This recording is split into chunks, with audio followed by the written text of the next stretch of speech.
지난주에 이어지는 설교입니다. 예수님께서 한밤중에 예수님 찾아온 니고데모에게 말씀하시죠. 내가 거듭나지 아니하면 하나님의 나라를 볼 수 없다. 근데 니고데모는 그 거듭나는 것을 이해를 못합니다. 그래서 질문해요. 사람이 늙었는데 어떻게 다시 태어날 수 있습니까? 엄마 뱃속에 들어갔다가 또 나와야 됩니까? 거듭나는 영적인 사건을 육적으로 지금 이해하고 있는 겁니다. 예수님께서 다시 말씀하셨어요. 오늘 5절 말씀이 참 중요한데요. 5절 말씀 함께 읽겠습니다. 예수께서 대답하시되 진실로 진실로 내게 이르노니 사람이 물과 성령으로 거듭 아니면 하나님의 나라에 들어갈 수 없습니다. 자, 거듭나는 게 뭐냐면 물과 성령으로 나는 것입니다. 신앙생활에 있어서 거듭나는 것보다 중요한 게 없어요. 거듭나야 하나님 나라 들어갑니다. 여러분, 교회 다닌다고 하나님 나라 들어가는 거 아니에요. 내가 성경 많이 안다고 하나님 나라 들어가는 것도 아니고, 봉사 열심히 하고 헌금 많이 한다고 하나님 나라 들어가는 게 아니에요. 또 우리가 착한 일 많이 한다고 하나님 나라 들어가는 거 아닙니다. 제가 주일학교 다닐 때 자주 불렀던 찬양이 있어요. 아마 주일학교 경험하신 분들은 이 찬송 알 거예요. 돈으로도 못 가요 하나님 나라, 힘으로도 못 가요 하나님 나라, 거듭나면 가는 나라 하나님 나라, 믿음으로 가는 나라 하나님 나라.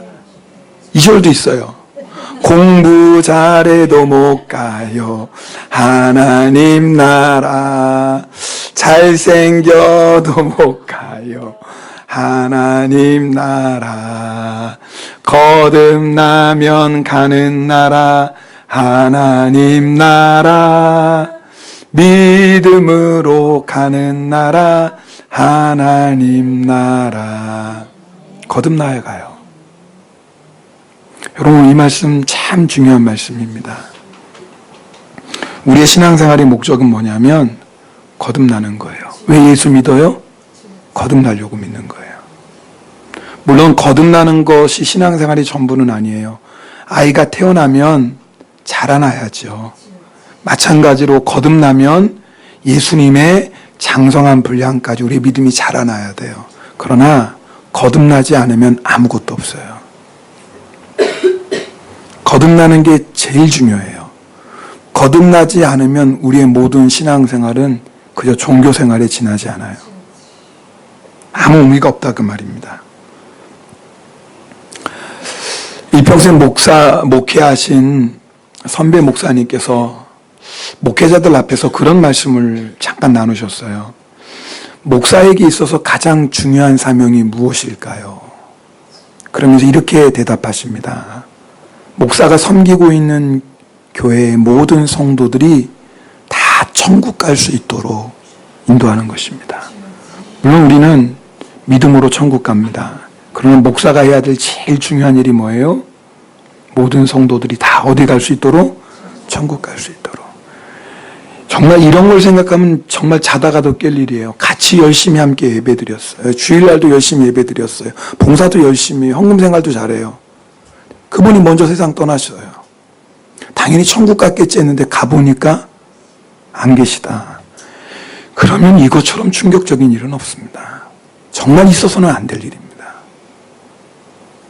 여러분, 그래서 거듭나는 것은요, 우리 신앙에 있어서 가장 중요합니다. 만약 오늘 말씀 듣고 내가 정말 거듭났을까? 이런 마음이 조금이라도 있는 분이 있다면 오늘 잘 들으셔야 돼요. 옆에 조무시는 분이 있으면 꼬집어 가면서 깨우시면서 들으셔야 돼요. 오늘 말씀은 너무나 중요한 말씀, 눈 크게 뜨고 들어야 될 말씀이에요. 옆에 분하고 인사하겠습니다. 눈 크게 뜨고 들어야 됩니다. 네. 아니 5분도 안 지났는데 조는 사람 있어요. 그러면 안 된다 그 말이에요. 지금 이게 얼마나 중요한 말씀인데. 구원이라는 게 뭡니까? 모르는 분이 있다면 오늘 말씀 잘 들어야 됩니다. 왜냐하면 내가 하나님의 나라에 들어가는지 아니면 내가 죽어서 지옥에 가는지를 결정하는 게 오늘 말씀이에요. 우리는 흔히 거듭나는 거 말하면 이런 식으로 생각합니다. 아, 거듭나면 천국 들어가지. 그리고 거듭나지 않으면 그래도 죽어서 끝나겠지. 그리고 지옥은 아주 악한 사람이나 들어가는 데지 라고 생각합니다. 천만에요. 성경을 읽어보시면 그런 말씀 없습니다. 성경을 읽어보면 원색적이에요. 죽으면 천국 가든지 지옥 가든지요. 중간이 없어요. 목욕탕 가면은 뜨거운 탕이 있어요. 그리고 뭐예요? 냉탕도 있고 미지근한 탕도 있죠. 목욕탕도 안 가보셨나? 제가 굉장히 어려운 거 물어보는 게 아니잖아요. 우리가 죽어서도 그럴까요? 천국도 있고 지옥도 있고 중간도 있고 전혀 없습니다. 오늘 이 말씀 잘 들으세요. 그래서 중요한 말씀인 겁니다. 내가 영원한 생명을 어디서 보낼지를 결정하는 말씀이기 때문에 너무나 중요해요. 여러분 중에 목사님 저는 거듭났죠. 구원 받았죠. 그런 분이 있다면 오늘 말씀 들으면서 그럼 거듭난 사람의 삶의 모습이 무엇인지를 또 확인해 보셔야 된다고 말입니다. 다른 거는 여러분이 듣고 잊어버리셔도 돼요. 그런데 오늘 같은 말씀은 일평생 들어야 될 말씀이에요. 또 듣고 또 듣고 또 듣고 하면서 계속 확인해 봐야 돼요. 내가 정말 거듭났고 내가 거듭난 자의 삶을 살고 있냐 그 말입니다. 오늘 성경에 보면 물과 성령으로 거듭난다. 그래야지 천국에 들어간다 그랬어요. 오늘은 물로 거듭나는 것이 무엇인지를 말씀 나누려고 해요. 사실 물과 성령으로 거듭나는 건 함께 일어나는 역사지만 그러나 중요한 말씀이니까 오늘은 물로 거듭나는 것에 대해서 말씀을 좀 나눌 텐데요. 그럼 이 물이 뭘까? 목사님들이나 성경학자의 의견들이 아주 일치된 건 아니지만 대부분은 이 물을 세례로 해석합니다. 세례. 여러분 세례 받으셨나요? 대답 안 하시는 세례 받으셨나요? 네, 그거 우리가 예수 믿고 받는 세례, 그 세례를 얘기해요. 여러분, 우리가 다 세례 받았는데 여러분이 어떤 믿음으로 세례 받으셨는지를 오늘 좀 확인해 봐야 됩니다. 왜냐하면 세례 받고 나서도 세례 받은 의미, 세례가 어떤 영적인 의미를 가지고 있는지 잘 이해하지 못하는 분들도 계시더라고요. 오늘 말씀을 한번 들어보세요. 세례에 대해서 우리가 알려면 로마서 6장 말씀을 꼭 봐야 됩니다. 거기에 세례의 의미에 대해서 아주 자세히 설명하고 있습니다. 오늘 좀 말씀을 여러분과 함께 읽는 시간이 많은데 여러분 귀찮아하지 마시고 오늘 같이 말씀을 좀 따라 읽으면 좋겠어요. 로마서 6장 3절 4절 말씀입니다. 자, 우리 이 말씀 함께 읽겠습니다. 무릇 그리스도 예수와 합하여 세례를 받은 우리는 그의 죽으심과 합하여 세례를 받은 줄을 알지. 네, 여기까지요. 네. 자, 우리가 세례를 받았다라는 것은 뭐냐면 누구와? 예수님과 하나가 되었다라는 거예요. 그러니까 세례 받는 건 누구와 하나 되는 거예요? 예수님과 하나 되는 거예요. 자, 그러면 예수님과 하나 되는 게 뭘까? 그 다음에 말씀 보시면, 네, 그 다음요. 같이 읽겠습니다. 시작. 그러므로 우리가 그의 죽으심과 합하여 세례를 받음으로 그와 함께 장사. 네, 여기까지요. 자, 세례는 예수님과 하나가 되는 거예요. 자, 그럼 예수님과 하나 되는 게 뭘까? 예수님과 함께 죽었대요. 오늘 성경 말씀이 그거예요. 예수님께서 2000년 전에 십자가에 못 박혀 죽으셨어요. 왜 죽으셨죠? 우리의 죄를 용서하시고 우리를 구원하시려고. 근데 오늘 성경 말씀 보니까 예수님만 십자가에 못 박히신 것이 아니라 내가 세례 받는 순간에 어떤 역사가 일어나냐면 나도 예수님과 함께 십자가에 못 박혔다라는 거예요. 좀 이해가 안 되죠. 사람의 생각으로는. 예수님이 2000년 전에 죽으셨는데 2000년 전에 십자가에 못 박히셨는데 내가 예수 믿는다고 예수 믿고 세례 받는다고 어떻게 예수님과 내가 함께 십자가에 못 박혔어요? 여러분 사람의 생각으로는 이해가 잘 되지 않지만 하나님의 말씀이에요. 하나님께 불가능한 일이 어디 있겠습니까? 믿음으로 받아들이세요. 예수님께서 십자가에 못 박혀 죽으셨으면 내가 세례받는 그 순간에 누구도 죽었다고요? 나도 따라합시다. 나도 예수님과 함께 죽었다. 다시 한번 나도 예수님과 함께 죽었다. 자, 그럼 예수님과 함께 죽었다는 의미가 뭘까? 또 성경을 통해서 확인해 봅시다. 자, 로마서 6장 6절 7절 말씀도 우리 보겠습니다. 자, 함께 읽겠습니다. 6절 7절입니다. 우리가 알거니와 우리의 옛사람이 예수와 함께 십자가에 못 박힌 것은 죄의 몸이 죽어 다시는 우리가 죄에게 종노릇하지 아니하려 함이니 이는 죽은 자가 죄에서 벗어나 의롭다 하심을 얻었습니다. 자, 우리 앞에 보세요. 자, 그럼 내가 예수님과 함께 죽었다라는 건 뭐예요? 죄의 몸이. 죄의 몸은 뭐예요? 죄를 짓는 몸이고, 죄를 지으니까 누구의 종이에요? 죄의 종이에요. 그러니까 죄를 짓고 죄의 종으로 땄던 내 몸이 죽었다 그 말이에요. 무슨 말이에요? 이제는 더 이상 죄가 우리를 지배하지 못합니다. 여러분, 우리가 예수님을 믿고 세례를 받을 때 어떤 역사가 일어나냐면 내가 예수님과 함께 죽어요. 그래서 예수님께서 십자가에서 흘리신 예수님의 보혈이 내 모든 죄를 다 씻어주십니다. 여러분, 빚을 지면 빚쟁이에요. 언제까지 빚쟁이에요? 갚을 때까지. 갚을 때까지 빚쟁이에요. 아니, 10,000원을 빚졌어도요, 빚쟁인 거 아세요? 갚을 때까지는 빚쟁입니다. 죄도 똑같아요. 내가 죄를 지었어요. 그러면은 그 죄의 값을 치를 때까지 나는 죄의 종입니다. 근데 죄의 값을 치를 때 그 값이 뭐냐면 우리의 생명인 거예요. 죄의 삭은 사망이에요. 그러니까 죄를 지으면 죄의 값을 지불해야 되는데 그 죄의 값이 뭐예요? 사망이라 그 말입니다. 여기서 말하는 사망은 육신의 죽음뿐만 아니라 영원한 죽음, 지옥의 심판을 얘기하는 거예요. 그런데 우리 대신에 누가 죄의 값을 지불해 주셨어요? 예수님이. 할렐루야. 그러니까 세례받을 때 어떤 역사가 일어나냐면 내가 예수님을 믿고 세례받는 그 순간에 예수님이 내가 지은 모든 죄의 값을 다 지불해 주시는 거예요. 할렐루야. 그래서 우리의 죄가 용서받아요. 우린 더 이상 죄의 종이 아닌 겁니다. 그때부터 우리에게 어떤 역사가 일어나냐면 이제는 죄를 이길 수 있는 자가 돼요. 세상 사람들은요, 절대 죄를 이길 수 없습니다. 아니, 죄를 죄로 생각하지 않습니다. 죄가 뭐예요? 하나님을 인정하지 않고 내 마음대로 사는 게 죄입니다. 내 마음대로 사니까 도둑질도 하고 거짓말도 하고 간음도 하고 살인도 저지르는 거예요. 죄의 열매죠. 근데 죄의 뿌리는 뭐냐면 하나님을 인정하지 않고 내가 주인 되는 거예요. 세상 사람들은 당연하다고 생각합니다. 아니, 내 인생의 주인은 누구예요? 나지.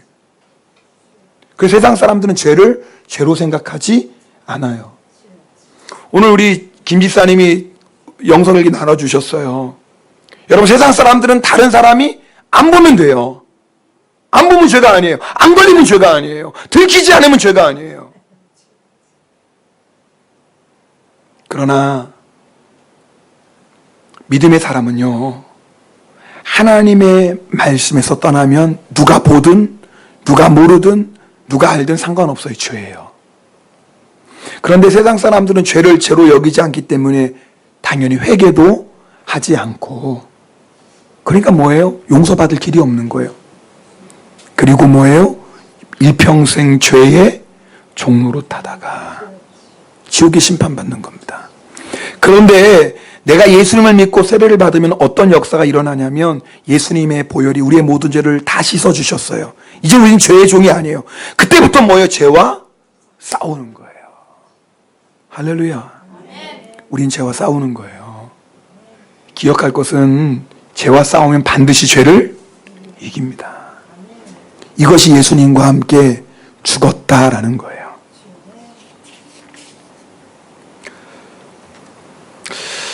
제가 성도님에게 이런 상담을 받은 적이 있습니다. 목사님, 제가 우리 교회 나와서 신앙생활을 하다가 야, 예수 믿는 게 이런 거구나. 내 죄를 회개하고 예수님을 내 마음에 영접하는 게 이런 거구나. 제가 깨달았습니다. 근데 목사님, 심각한 일이 있어요. 제가 예전에 교회 다닐 때 아무것도 모르고 그냥 세례 받으라고 해서 세례 받았습니다. 일단 바꾸봐. 몰라도 괜찮으니까 바꾸봐. 그래서 세례를 받고 났는데 지금 깨닫고 보니까 내 죄를 회개하지도 않았고 예수님을 정말 나의 주님으로 영접하지도 않았고 그냥 받으면 좋다고 해서 받았는데 또 받아야 되나요? 실제로 이렇게 여러분 상담하시는 분이 있습니다. 여러분 그럼 세례 또 받아야 되나요? 아닙니다. 세례는 일평생 한 번 받는 겁니다. 그럼 어떻게 해야 돼요? 회개하면 돼요. 사도행전 2장 38절 말씀. 네. 우리가 암송하는 말씀이죠. 네. 우리 같이 암송해 네. 네. 잠깐만, 저도 암송했는데, 자, 우리 같이 한번 암송해 볼까요? 시작. 너희가 회개하고 각각 예수 그리스도의 이름으로 세례를 받고 죄사함을 받으라. 그리하면 성령의 선물을 받으리니. 기억나서 다행이에요. 제가 이거 기억 못하면 어떡할까? 창피하잖아요. 우리 다 외우는 말씀인데. 너희가 각각 예수 그리스도의 이름으로, 너희가 회개하고 예수 그리스도의 이름으로 세례를 받으면, 그 다음에 뭐예요? 제사함을 받는 거예요. 자, 여러분, 내가 만약에 아무것도 모르고 세례 받았다. 그럼 해야 될 일이 있어요. 세례 다시 받는 게 아니야. 뭐 하는 거예요? 주님 앞에 철저히 회개하는 거예요. 그 철저한 회개가 뭘까? 우리가 알고 있는 모든 죄를 다 회개하는 거예요. 여러분, 내가 하여튼 알고 있는 모든 죄를 다 회개하면 그 다음에 어떤 역사가 일어나냐면 성령님께서 우리의 죄를 생각나게 하세요. 그래서 내가 알지도 못했던 죄, 이게 죄인지도 몰라고 지었던 죄가 다 생각납니다. 그것이 성령님께서 우리에게 회개의 영을 부어주시는 겁니다.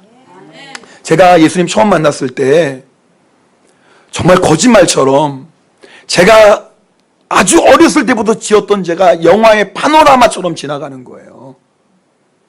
저는 그게 죄인지도 몰랐어요. 그리고 제가 그렇게 했다는 것도 기억도 못해요. 어머니 지갑에서 100원 훔친 것까지도 하나님이 보여주시는 거예요. 여러분, 우리가 먼저 내가 알고 있는 죄 하나님 앞에 회개해야 됩니다. 내가 그렇게 회개하면 어떤 일이 일어나냐면 내가 알지도 못했고 기억하지도 못했고 죄라고 생각하지 못했던 것들을 성령님께서 하나하나 깨닫게 하십니다. 그럼 어떻게 하는 거예요? 계속 회개하는 겁니다. 그렇게 회개하면 주님께서 우리의 모든 죄를 다 용서해 주십니다. 주님이 용서 못할 죄는 없습니다. 주님은 다윗이 간음했을 때도 용서해 주셨고 심지어는 자기의 충성스러운 부하를 살인해서도 용서해 주셨어요. 진정으로 회개하면 용서 못할 죄가 없습니다. 그러나 기억하셔야 돼요. 회개하지 않으면 죄는 저절로 없어지지 않습니다. 시간이 지나면 우리의 기억에서 사라질지는 몰라요. 시간이 지나면. 그런다고 여러분 우리가 죄진 게 없어지나요? 아닙니다. 여러분, 우리가 지은 죄는 뭐 해야 돼요? 회개하지 않으면 없어지지 않아요. 근데 우리는 죄 짓고 잊어버려요. 시간이 지나면. 그래서 성령님이 우리 안에서 하신 일이 뭐냐면 내가 지은 죄들을 깨닫게 해주셔요. 여러분, 그게 은혜예요. 내가 은혜 받았다는 게 뭐냐면 다른 게 아닙니다. 내가 이게 죄인 줄 몰랐는데 그게 죄인 줄 알게 됐어요. 내가 그렇게 죄 짓고도 알지 못하고 지나갔는데 다시 생각나게 해주시는 거예요. 그래서 회개하게 하시는 것, 그게 뭐예요? 은혜예요. 요즘 우리 교회에 하나님께서 많은 은혜를 부어주십니다. 제가 무엇을 보고 아냐면 우리 성도님들 안에서 회개의 역사가 일어나는 거예요. 제가 그 고백을 들으면서 정말 성령님께서 우리 성도들 안에 역사하고 계시는구나. 왜요? 회개의 역사가 일어나고 있어요. 왜 회개의 역사가 일어나는 게 중요하냐면 하나님은 우리와 동행하길 원하시거든요. 우리와 함께 하시길 원하거든요. 그런데 거룩하지 않으면 하나님이 함께 하실 수 없어요. 그래서 하나님 우리를 너무나 사랑하시기 때문에 우리와 함께 하시고 우리에게 은혜를 주시고 우리에게 축복을 주시기 전에 반드시 먼저 하시는 일이 있어요. 회개케 하시는 거예요.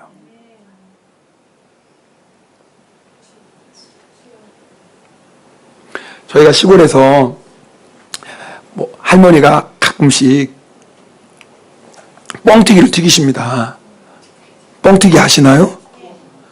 여러분 곱게 잘하셔서 잘 모르시는 분도 계실지 모르겠지만 쌀을 집어넣고 뻥이하고 뻥 튀기면 뻥튀기가 돼요. 시골에서 유일하게 먹는 간식입니다. 할머니가 뻥튀기 뛰어갔다 다 오라고 그래요. 그러면 저를 포함해서 우리 조카들이 7명이거든요. 손자손녀. 그럼 뭐예요? 다 달려와서 뭐합니까? 손 내밉니다. 뻥튀기 주라고. 근데 할머니가 먼저 뭐 하라고 얘기해요? 어떻게 해요? 손 씻고 와라. 손 씻고 와라 그래요. 할머니가 누구 주려고요?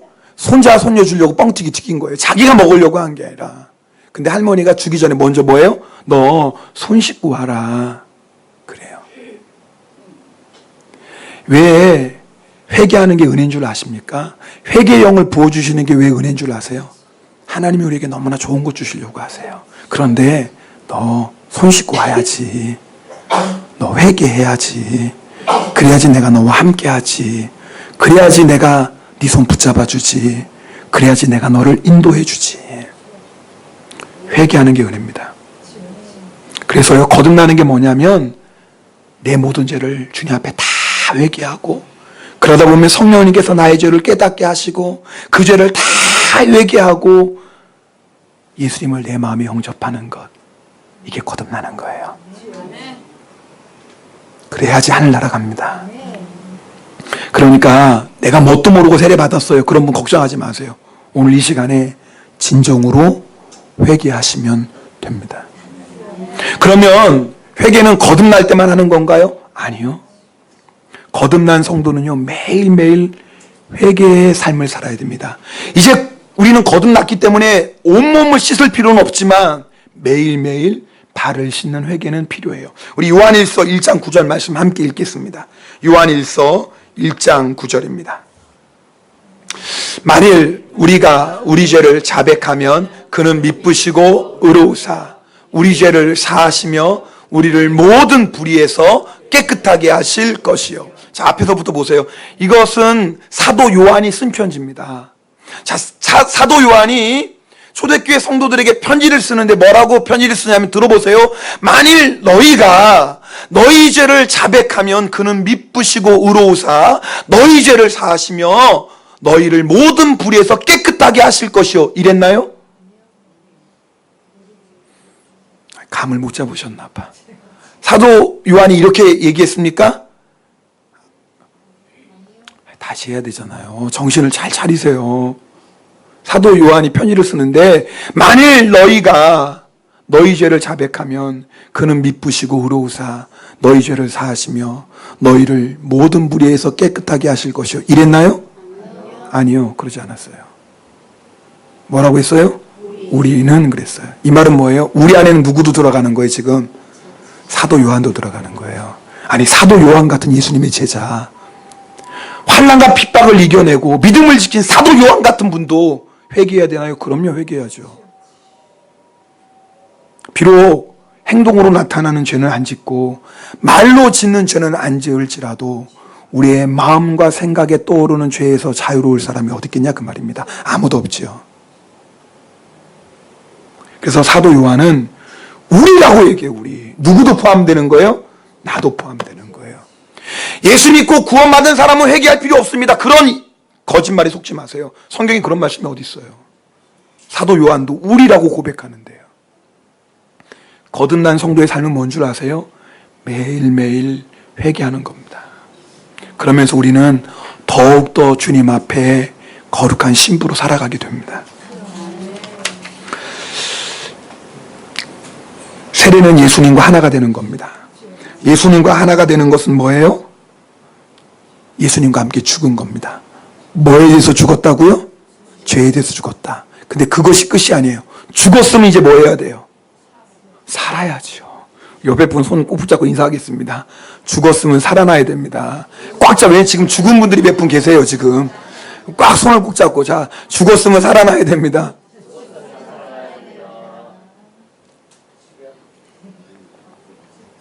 자, 그러면 예수님과 함께 죽는 것은 죄에 대해서 죽은 거예요. 그럼 예수님과 함께 사는 것은 뭐냐면 말 그대로 이제는 예수님이 내 인생의 주인이 되는 겁니다. 여러분, 내가 세례 받았다라는 것은 예수님과 함께 죽고 이제는 누구로 사는 거예요? 예수님으로 사는 거예요. 우리 한국 성도님들이 예수님과 함께 죽는 것은 잘 알아요. 예수 믿으면 어떤 죄도 다 용서받습니다. 이건 잘 알아요. 그래서 막 회개할 때는 막 가슴을 치면서 회개해요. 막. 그건 너무나 귀한 일이에요. 그런데 거기서 끝나면 안 돼요. 그럼 반쪽 복음이에요. 세례는 예수님과 함께 죽음으로 끝나는 게 아니에요. 예수님과 함께 살아야 돼요. 내가 예수를 믿는데 왜 변화되지 않을까? 문제는 어디냐면 예수님과 함께 살지 않는 거예요. 내가 예수님을 믿기는 믿는데 여전히 예수님이 주인이 아니라 누가 주인이에요?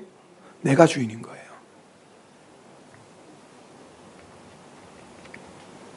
예수님과 함께 죽었으면 이제는 우리는 예수님과 함께 사는 자가 되었어요. 이제는 인생의 주인이 누구예요? 예수님이에요. 여러분, 이제는 내 삶의 모든 것을 예수님이 인도해 나가세요. 우리는 뭐만 하면 돼요? 순종하면 돼요. 자, 이 말씀을 듣고 여러분 마음이 어떠세요? 부담이 되나요? 야, 이제는 내가 좋아하는 것도 못하고 내가 가고 싶은 데도 못 가고 내 마음대로 못 살고 완전히 예수님께 꽂고 꿰구나. 그렇게 생각하는 분이 있으면 아직도 내가 누군지를 모르시는 분이에요. 내가 누군지를. 내가 누군지를 아는 사람은요, 예수님이 내 인생의 주인이 되셔서 내 인생을 책임져 주시는 것보다 더 복된 소식이 없어요. 저는요, 예수님 믿고 나서 이게 얼마나 복음인 줄 몰라요. 저는 저를 알거든요. 제가 얼마나 악하고 제가 얼마나 이기적이고 얼마나 변덕스러운지. 만약에 이런 내가 내 인생을 인도해 간다면 뻔해요. 결과는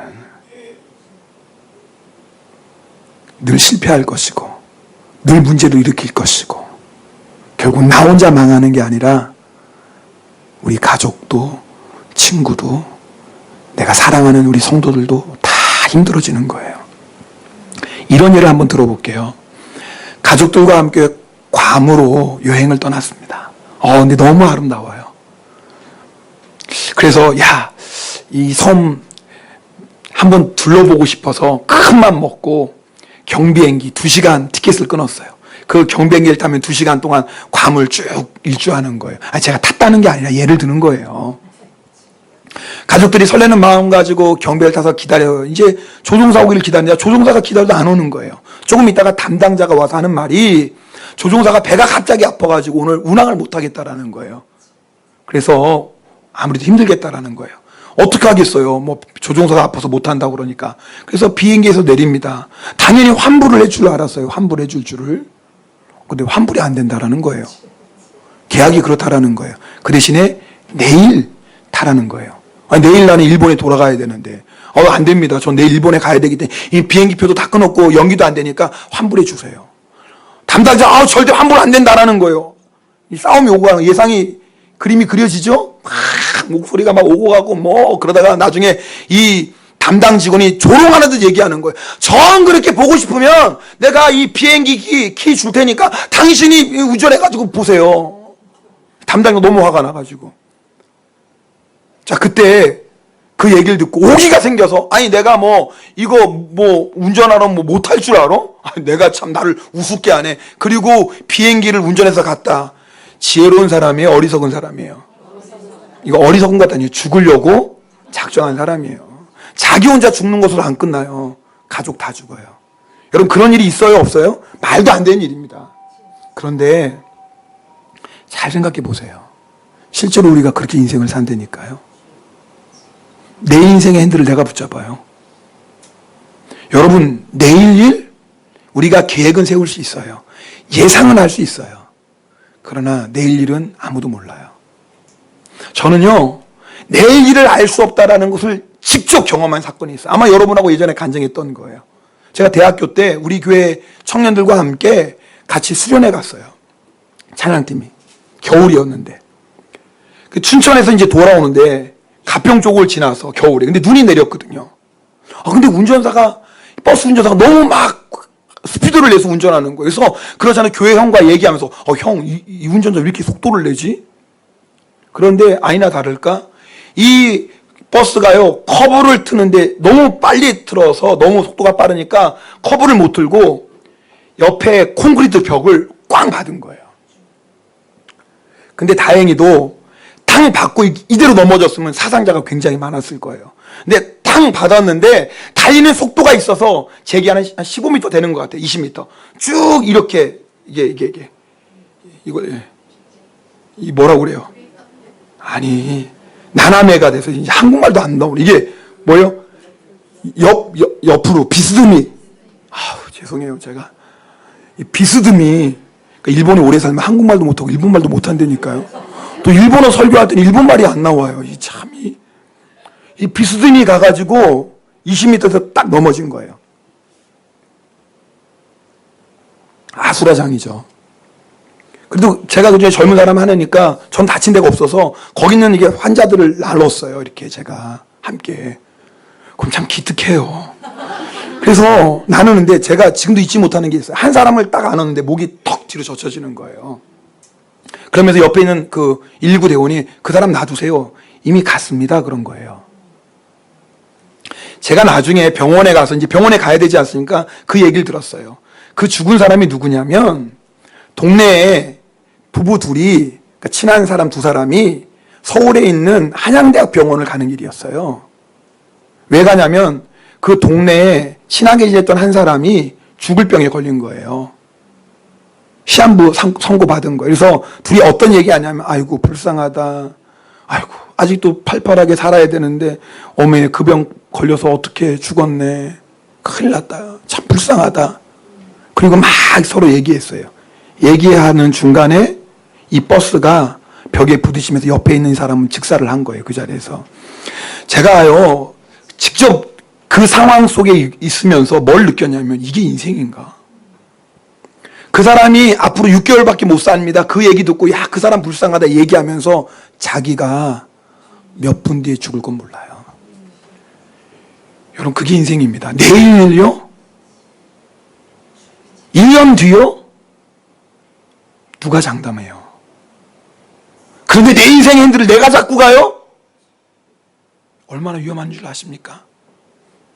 여러분 예수님 있는 건 내가 운전에 핸들대 잡고 예수님 옆에 앉혀놓고 내가 필요할 때 예수님께 물어보는 거예요. 예수님 어디로 가야 되나요? 좀 도와주세요. 아 그리고 그때마다 물어보고 내가 필요할 때만 예수님께 물어봐요. 근데 가다가 예수님 말씀하세요. 야 너 직진하면 안 돼. 왼쪽으로 가야 돼. 아 예수님 저는 왼쪽으로 가기 싫어요. 전 직진이 좋아요. 내 마음대로 가네? 우리의 신앙생활이 이럴 때가 얼마나 많아요. 필요할 때만 예수님께 물어봐요. 아쉬울 때만 예수님 찾아요. 궁금할 때만 예수님께 물어봐요. 그리고 여전히 인생에 힘들 땐 누가 잡고 가요?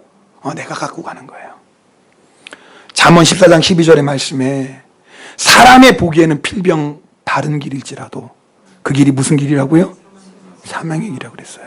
사람이 보기에는 바른 길이에요. 내가 볼 때는 너무나 좋은 길이에요. 내가 볼 때는 성공하는 길이에요. 내가 볼 때는 출세하는 길이에요. 내가 볼 때는 돈 많이 버는 길이에요. 너무나 좋은 길이에요. 이길 꼭 가야 돼. 안 가면 두고두고 후회할 것 같아요. 그런데 그 길이 필경이에요. 반드시 어떤 길이라고요? 사망의 길이 됩니다. 그런데도 여러분이 인생에 힘들 때 자꾸 가시겠어요?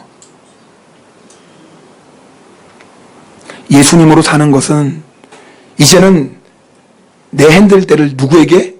예수님 여기 앉으세요. 그리고 전 옆에 있는 거예요. 조수인 거예요. 그죠?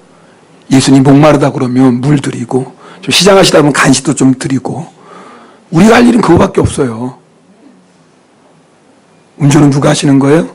주님이 하시는 거예요. 그것이 예수님과 함께 사는 것입니다. 그러면 우리는 거듭난 자의 놀라운 축복을 누립니다. 하나님의 나라를 날마다 체험해요. 그런데 문제가 하나 있어요. 제가 이제는 예수님께서 내 인생의 주인 되셔서 내 인생을 인도하시고 내 인생을 책임져 주시는 것이 너무나 좋았다고 그랬잖아요. 그런데 참 이상하죠? 순간순간 내 안에 이건 아닌데 이런 음성이 나오는 거예요. 누구의 음성이에요? 자아의 음성이죠. 이게 얼마나 강한지 몰라요. 내 마음대로 내 생각대로 내 고집대로 살아서 당할 만큼 당했거든요. 이제는. 그럼 이제부터는 누구의 뜻대로 살아야 돼요? 주님의 뜻대로 살아야 되는데 이 자아가요 기회만 되면 또 고개를 드는 겁니다. 예수님 이건 아니잖아요. 이렇게 하시면 안 되잖아요. 이렇게 기도했는데 이렇게 응답 안 하시면 안 되잖아요. 내 자아가 말이에요. 그래서 저는 매일매일 영적 전쟁을 싸웁니다. 예수님의 뜻에 내 뜻을 굴복시키는 영적 전쟁이에요. 주 주님 뜻이 분명히 맞는 것을 알면서도 나는 그러기 싫은 거예요. 내 감정은 그러기 싫어요. 내 고집은 그러길 싫어하는 거예요. 참 이게 예수 믿어도 이렇게 왜 안 고쳐지는지 몰라요. 여러분들 그렇지 않습니까? 오늘 예배 드릴 땐 다 은혜 받는 것 같잖아요. 아멘 아멘. 3층에 올라가 밥 먹다가 조금 기분 나쁜 일이 있어봐요. 밥 안 먹고 그래 뭐 팽개치고 말이야. 너나 많이 먹어라. 그리고 아니 우리가 이렇게 예배 드리고 은혜 받다가 조금만 무슨 일이 있으면 그러는 게 우리 모습이에요. 제가 우리라고 그랬어요. 그 말이 뭐예요? 저도 똑같다. 목사니까 아유 그러면 안 되지. 체면 차려야지. 이러고 있지. 제가 목사가 아니었으면 더 했을지도 몰라요. 그게 우리의 모습이에요. 근데 성경을 보니까 이 영적 싸움이 이상한 싸움이 아니더라고요. 사도 바울이 고린도전서 9장 27절에 이렇게 고백합니다. 우리 이 말씀 함께 읽겠습니다. 고린도전서 9장 27절입니다. 내가 내 몸을 쳐 복종하게 함은 내가 남에게 전파한 후에 자신이 도리어 버림을 당할까. 사도 바울도 그랬더라고요. 사도 바울도. 여러분 사도 바울이 내가 내 자신 내 몸을 쳤다는 건 이걸 친 거예요?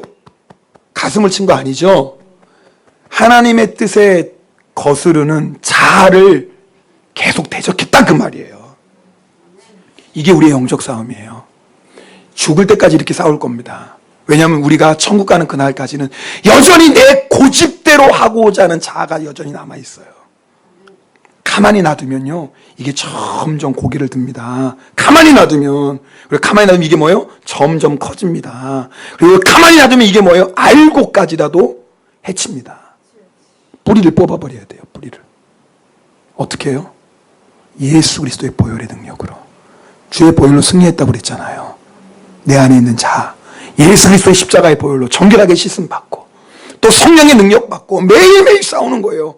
그래서 사도 바울은 고린도 15장에 넘어가면 나는 날마다 죽노라고 고백해요. 나는 날마다 죽는다. 여러분의 인생의 핸들은 누가 잡고 있습니까? 그게 거듭난 사람입니다. 만약 여러분이 내가 예수님을 주님으로 고백하면서도 여전히 내가 핸들대를 붙잡고 필요할 때만 예수님께 도움을 청하고 아쉬울 때만 예수님께 물어본다면 아직도 거듭난 자의 삶을 사는 건 아닌 거. 그러니까 우리가 매일매일 실패하는 거예요. 매일 넘어지고요. 오늘 여러분 가운데 거듭나지 않는 사람이 있다면 오늘 이 말씀 잘 들으셔야 돼요. 거듭나는 거 다른 게 아니에요. 진정으로 회개하는 거예요. 진정으로 내 죄를 회개하십시오.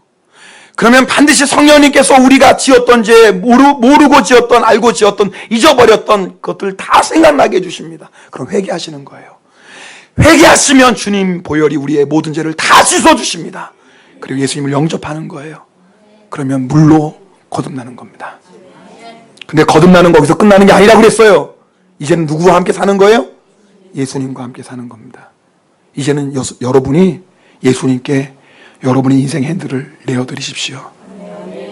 그리고 주님 말씀에 아멘하며 순종하시고 때로는 주의 말씀에 불순종하고자 하는 자가 머리를 들 때마다 십자가의 보혈의 능력으로 성령의 능력으로 물리치시고 정말 우리 시바영과 함께 모든 성도들 오늘 예배드리는 사람 중에 한 사람도 죄하지 않고 끝까지 믿음을 지키고 우리 다 하나님의 나라에 들어갈 수 있기를 주님의 이름으로 축복합니다. 우리 함께 기도하겠습니다. 오늘 여러분에게 두 가지 기도 제목 드립니다. 첫 번째 기도 제목입니다. 정말 회개하셨습니까? 진정으로 회개하셨습니까? 주님, 오늘 이 시간에 나의 모든 죄를 다 회개합니다. 또한 회개의 영을 부어주셔서 내가 알고 지은 죄, 모르고 지은 죄, 잊어버렸던 모든 죄까지도 생각나게 하시고 오늘 십자가의 보혈피로 정결하게 씻음 받고 예수 그리스도 나의 왕으로 영접하게 하옵소서. 두 번째 기도 제목입니다. 이제는 예수님으로 살기를 원합니다. 주여, 더 이상 내가 힘들 때 붙잡고 아쉬울 때만, 필요할 때만, 다급할 때만 예수님 찾는 자가 아니라 예수님께 내 인생의 핸들을 완전히 넘겨드리고 저는 예수님의 말씀에 온전히 순종하며 승리하는 삶을 살 수 있도록 오늘 시간에 성령의 충만함을 부어 주시옵소서. 우리 통성으로 기도하겠습니다. 오 할렐루야. 사랑의 하나님 아버지 감사합니다.